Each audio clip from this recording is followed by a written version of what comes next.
अभिराम गुणाकर दाशरथे जगदेक धनुर्धर धीरमते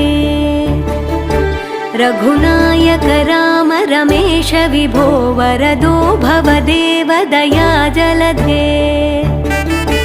अवनीतनया कमनीय करं रजनीकर चारुमुखाम्बुरुहम् रजनीचर राजतमो मिहिरं महर्षि